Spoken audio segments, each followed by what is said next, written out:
So, when does Penn State get consideration as running back U? You are Locked On Nittany Lions, your daily podcast on the Penn State Nittany Lions. Part of the Locked On Podcast Network, your team every day. Yes, that is right. You are Locked On Nittany Lions. Thanks so much for making us your first listen and watch every single day. We are free and available wherever you get your podcast, part of the Locked On Podcast Network, where it is your team every day. I'm your host, Zach Seiko, and if you're watching this, you can see that this is a little bit of change of scenery. I hope you'll bear with me. It'll be like this for the next week, but I still want to be able to bring you podcasts, and I didn't want this episode to go to waste because Taei-Key Hayes, Brady O'Hara commit to the Penn State Nittany Lions class of 2025. And since this is a recruiting episode, it is very fitting that today's sponsor is LinkedIn Jobs. These days, every new potential hire can feel like a high-stakes wager for your small business. You want to be 100% certain that you are finding the right candidates. That's why LinkedIn Jobs finds the right people for your team faster and for free. Post your job for free at linkedin.com/LockedOnCollege. Terms and conditions apply.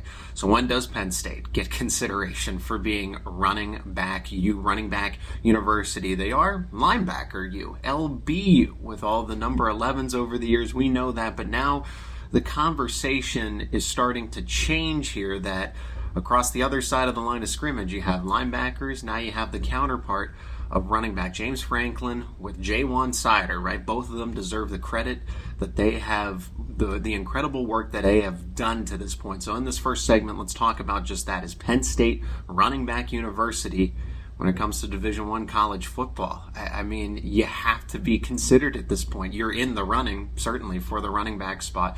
4-star Taei-Key Hayes commits, the running back out of Aliquippa in Pennsylvania. And JaJuan Seider and James Franklin continue to build something special. There's a lot of evidence here why this characteristic fits, okay? Top-tier running backs want to come to Penn State. They aren't getting your average 3 stars or guys that are even unranked. You're getting year in and year out 4 stars, top high-profile 5 stars. Nicholas Singleton, right? One of them, for example, Messiah Mickens is another one for an example. And then veteran running backs want to join the program as well. Think of guys like John Lovett transferring in from Baylor. How about Minnesota running back Trey Potts, former in the case, right? Trey Potts now on the roster, but coming over from Minnesota where he could have been a starter this season.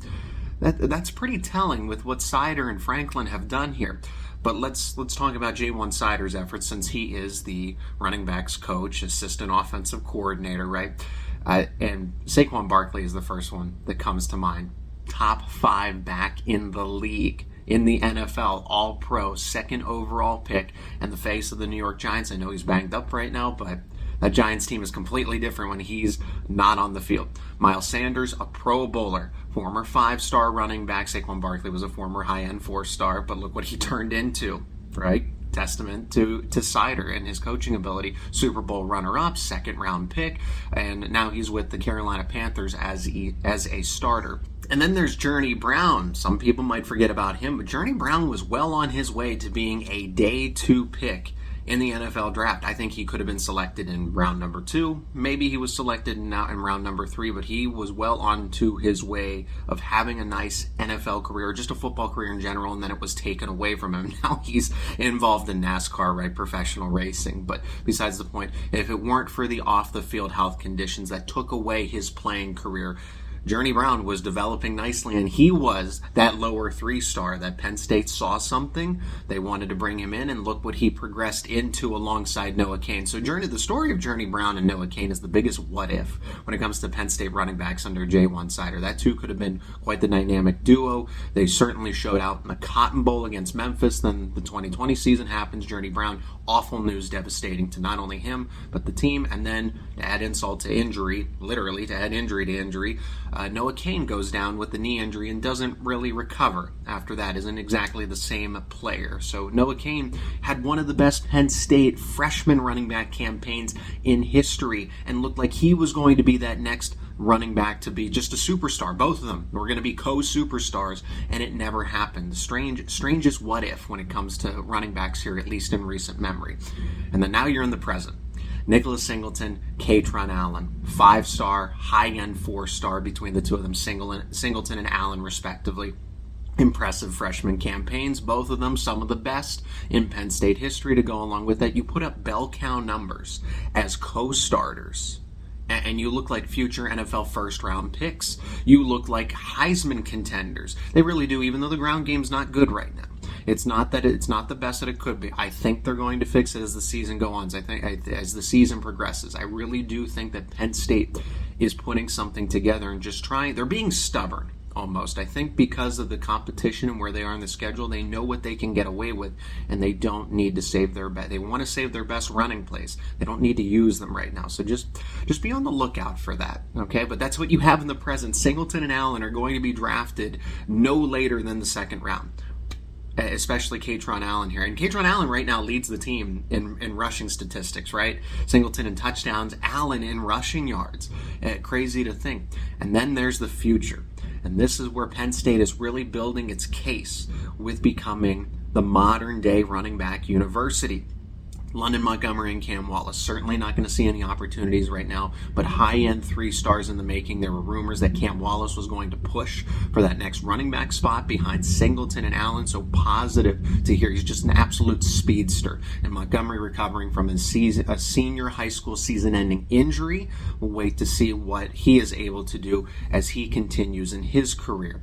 And then the guys that are committed, but obviously not and can't miss. Quinton Martin is a Rivals top 100 player. He could play anywhere on the football field. They're going to play him at running back. And then you get the speedster in Corey Smith. Corey Smith out of the state of Wisconsin is a 4-star and logged the fastest time in high school for a player at 22 plus miles an hour. You're a senior, you're a 17-year-old in high school, and you're running 22 plus miles an hour. That's going to be that nice, that once again, that thunder and lightning. You see what the strategy is here. But Martin, a top 100 athlete, and then just absolutely blazing speed. He's the Flash. That's really what he is. Now, here's Taei-Key Hayes. We're going to talk about Taei-Key Hayes a little more in the second segment to get a full profile so that you can get to know him. But Taei-Key Hayes, Kiandrea Barker, 2 4-star prospects that are highly touted already in the class of 2025, and 2 guys that will probably rise up through the rankings. And then in 2026, it does not stop. They're building for the future. Now you have Messiah Mickens out of the state of Pennsylvania, top 3 running back in the nation, and really you're splitting hairs at this point because the gap between the top 3 that are in consideration are it's a matter of fractions. So you could essentially consider Messiah Mickens the best running back prospect in the class of 2026 right now. He's top 30 overall in the entire country as a prospect. So you hypothetically have the number 1 running back, once again like you did with Nicholas Singleton, and he's going to be he probably could finish as a top 20, top 10 player even when those rankings are finalized. But that's what you have. And then back to the veteran players that want to join Penn State's football program. John Lovett out of Baylor joins after having a couple successful seasons with the Bears. And he says, you know what, I'm going to pack up and I'm going to go join a Penn State roster that has a pretty crowded running back room at the time, because I see a path to the NFL and development if I go there. Why did he stay at Baylor when he could have easily been the starter? Same thing with Trey Potts. Trey Potts was easily the number 1 running back with Mo Ibrahim going off to the NFL. Ibrahim, a total workhorse. Those carries open. He carried the ball a ton. Those opportunities were going to go right to Trey Potts. And instead he said, I'm going to go be behind Singleton and Allen on the depth chart, because there is a more viable path to the NFL and future career longevity if I return home and go to Penn State. So you're sacrificing being a number 1 back in an offense with a coaching staff you're very familiar with to go to Penn State and go not down 1 spot, but 2 spots on the depth chart. What does that say about Coach Seider and James Franklin when it comes to developing running backs? So I respect the way that JaJuan Seider is doing it. You have developed feature backs in Saquon, Barkley, and Miles Sanders. And now you are developing 2 running backs simultaneously as co-starters. So you're not only focused on 1 player, but you're focused on 2 and making them better as co-starters. And it preserves that longevity. James Franklin has talked about it, that they want this to be the way. That when you have a Saquon Barkley, it's a little different, right? You have a Miles Sanders type, it's a little different. But Nicholas Singleton and Kaytron Allen could be bell cows wherever they go. But you have them as co-starters. They're taking any and all running backs. the 3 stars that aren't exactly recognized, the 4 stars that aren't that high in the rankings as they should be, but they're quality guys and you see what they develop into, and then the highly touted 5 stars, okay? The only other program that's really doing this better, and the results are the evidence, okay? Currently, Penn State, the running back market is Saquon, Barkley, and Miles Sanders when it comes to starters, and then you have some backups here and there.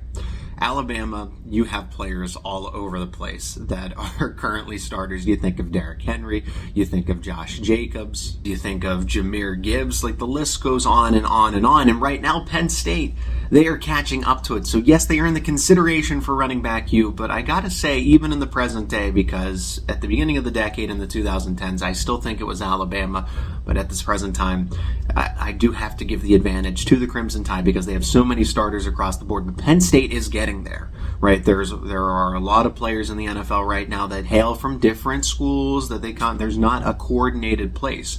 I would say Alabama's number 1, and then Penn State's got to be your number 2 school when it comes to developing running backs, and that is because of JaJuan Seider and James Franklin. So Penn State currently number 2, but that's okay because ultimately the way that they're projecting right now with all these guys coming in, the future looks very bright, and then Penn State could ultimately ascend into that number 1 spot. On this episode of Locked On Nittany Lions, because it is a recruiting episode, we're going to be talking Taei-Key Hayes and what he brings to the table as a 4-star prospect in the class of 2025, committing right after the whiteout. You think the whiteout would get the attention of the class of 2024 kids? No, it's the 2025 kids that are all committing. Before we get to that, let's hear from our sponsor of today's episode, given that it is a recruiting episode, and that is LinkedIn Jobs. These days, every new potential hire can feel like a high-stakes wager for your small business. You want to be 100% certain that you are getting the best qualified candidates available. That's why you got to check out LinkedIn Jobs. LinkedIn Jobs helps you find the right people for your team faster and for free. It is easy to create a free job post on LinkedIn Jobs. Then all you got to do is add your job in the purple hiring frame to let people know that you are hiring. Simple tools like screening questions make it easy to focus on the candidates with just the right skills, just the right experience, so you can quickly prioritize who you'd like to interview and hire. It's why small businesses rate LinkedIn Jobs number 1 in delivering quality hires versus the leading competitor. LinkedIn Jobs helps you find the right candidates you want to talk to faster. Post your job for free at linkedin.com/lockedoncollege. That is linkedin.com/lockedoncollege to post your job for free. Terms and conditions apply. And today's episode is also sponsored by DoorDash. I love the convenience of getting what you want right to your door. With DoorDash grocery delivery, you can stock up for the week or order last-minute cravings conveniently. You've trusted DoorDash to deliver your restaurant favorites. Now you can get grocery delivery that actually delivers too. With thousands of grocery stores to choose from, you'll find the best in your neighborhood and boost the local economy with each and every order. You'll get exactly what you ordered, or we'll make it right. So sit back and enjoy quality groceries just like you picked them yourself. Get 50% off your first DoorDash order up to $20 value when you use code LOCKEDONCOLLEGE at checkout. Limited time offer, terms apply. That's 50% off up to $20, no minimum subtotal, and 0 delivery fees on that first order when you download the DoorDash app in the App Store and enter code LOCKEDONCOLLEGE. Don't forget, that's code LOCKEDONCOLLEGE for 50% off your first order with DoorDash.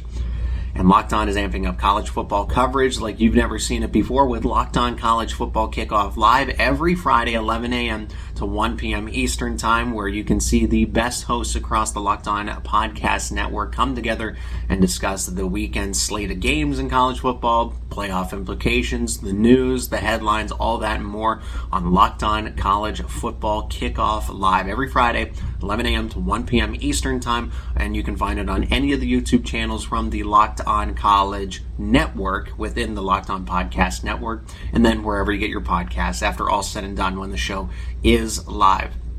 Taei-Key Hayes, 4-star running back, class of 2025 out of the Pittsburgh area, Aliquippa, the Fighting Quips. Taei-Key Hayes is an all-around versatile running back. Get to know him here. 6'1", 190 pounds. That is a bruising build. He can easily bump up to 220 pounds, and he can run between the tackles or bounce to the outside. And what was most impressive about his film is because that you would assume with his size that he's just going to rumble, bumble, stumble, and knock anybody out of his way. Basically be a bowling ball, that power back that you're anticipating him to be. But don't stereotype Taei-Key Hayes here. Taei-Key Hayes is actually he has very surprising and very underrated acceleration. The way that he is able to burst through the gap, the way that he is able to have that excellent vision, being able to read the game in the open space. He makes very good reads, very good cuts. He's one cut and go, very decisive. I liked what I saw. I was anticipating that he was going to be your prototypical power back, but he can do it all.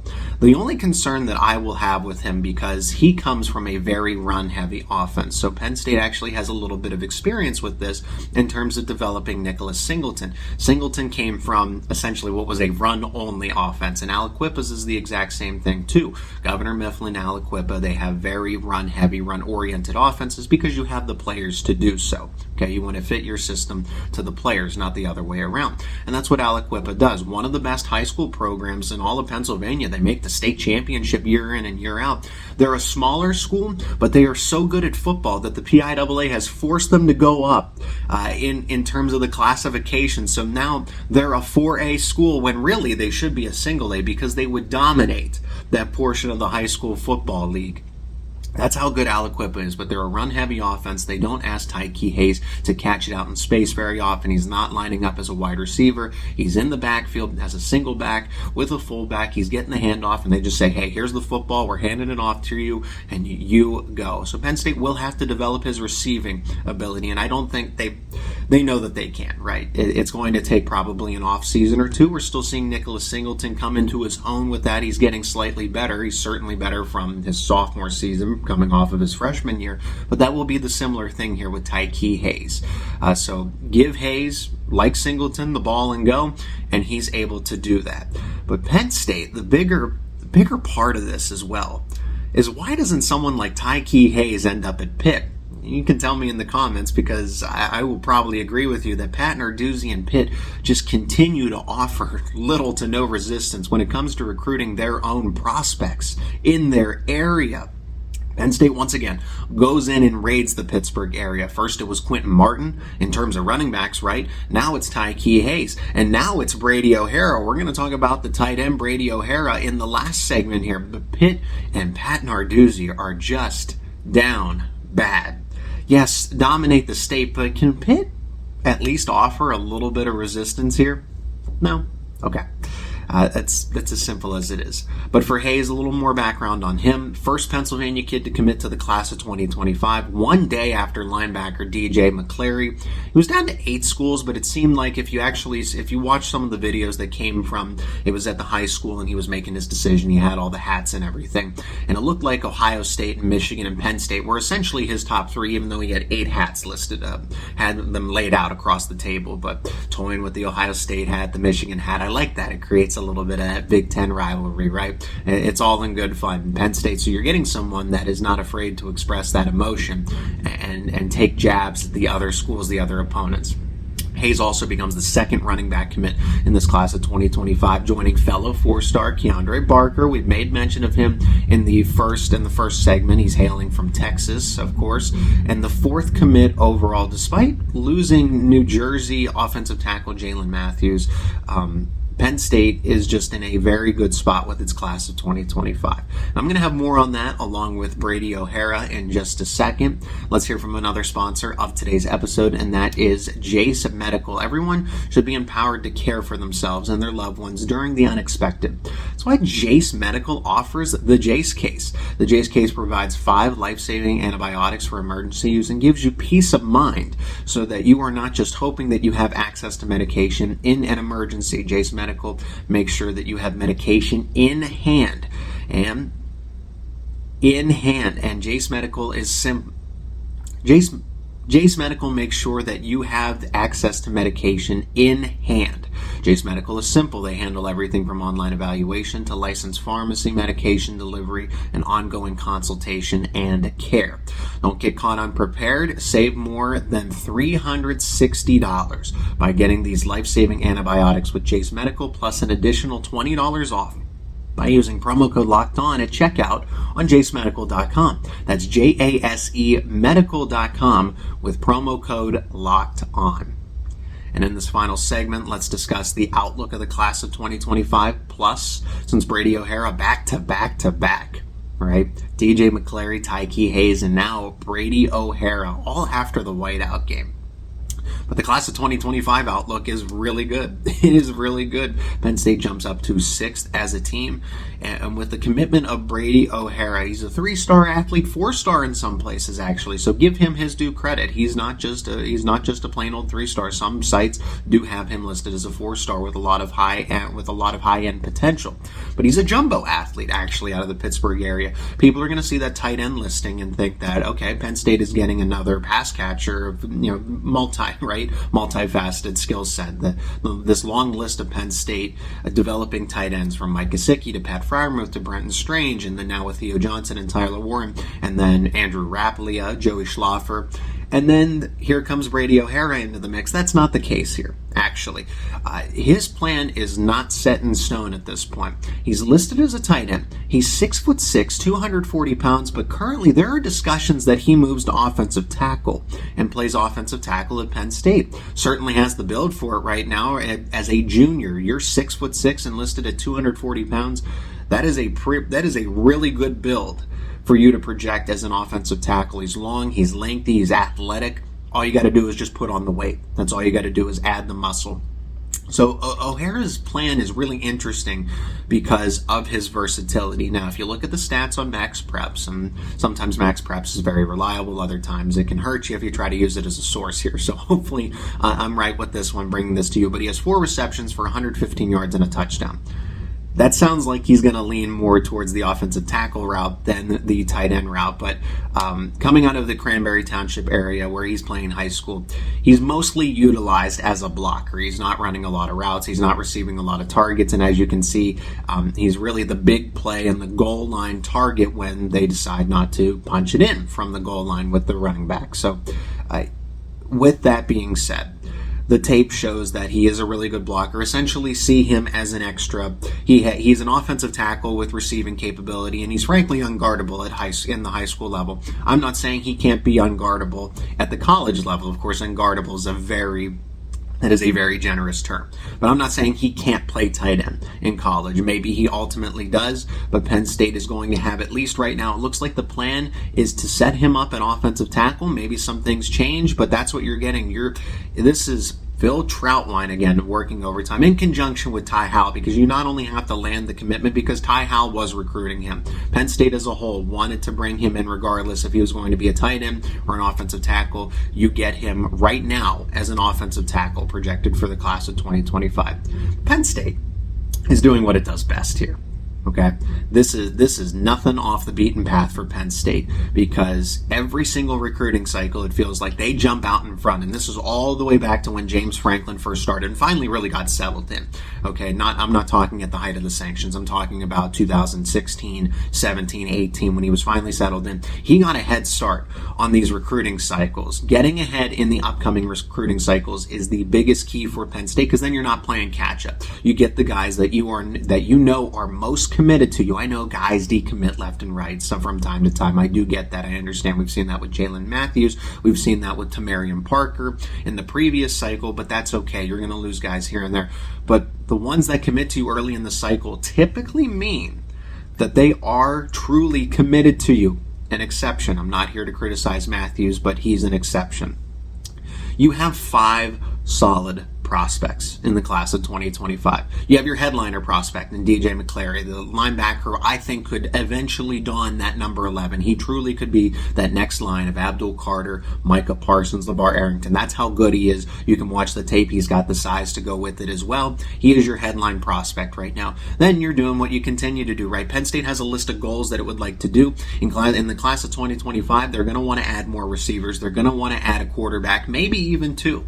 Right? Maybe even 2, but that's besides the point. The discussion is what they have right now. And Penn State on its checklist has that dynamic duo of running backs. You got Taei-Key Hayes. You got Kiandrea Barker. And then you want to continue to add shutdown corners with Ohio State in the Big Ten. Also with Washington and USC knocking on the door, because we see what Kalen DeBoer is doing with the Huskies, and we all know about USC. I know things are going to change with Caleb Williams going on to the NFL, of course, as the hypothetical number 1 overall pick. But in Penn State's case here, you have 2 more high-powered offenses coming in that like to spread out the football. And Brian Smith has said this from the Locked On Podcast Network as the recruiting analyst. Penn State needs to continue with what it is doing at the cornerback position to be able to go up with the likes of the Buckeyes and then add on top the Huskies, the Trojans. I'd even say the Oregon Ducks as well. Even though they don't have that Chip Kelly offense anymore, they can still spread the football out and air it out as well. So Amari Gaines being in the class of 2025 is highly crucial to this group's success. 2025 projects very nicely. Penn State seems to always start in the top 10. It's a matter of where they finish, and maybe they can, but right now they are off to a very good start with 5 prospects, 3 coming out of the whiteout game in 2023, and you're getting guys to commit when they're going to sign in December of 2024. That is very impressive. I thought this would be more discussions around the 2024 guys, but that's okay. They're all, at the end of the day, they're players that are committing to Penn State to build for the future. And that's going to do it for this episode of Locked On Nittany Lions. This is going to be the setup for a little bit here, just for about a week. So I hope you enjoy it. More Locked On Nittany Lions content is set to come as Penn State is going to play Northwestern this weekend. They are an overwhelming favorite. The Wildcats, it is a Big Ten game, but Penn State should be able to handle this. Subscribe, become an everydayer wherever you get your podcast and on the YouTube channel. Let me know what you think in the comments about this class of 2025 and keep it right here for more content on the way here on Locked On Nittany Lions.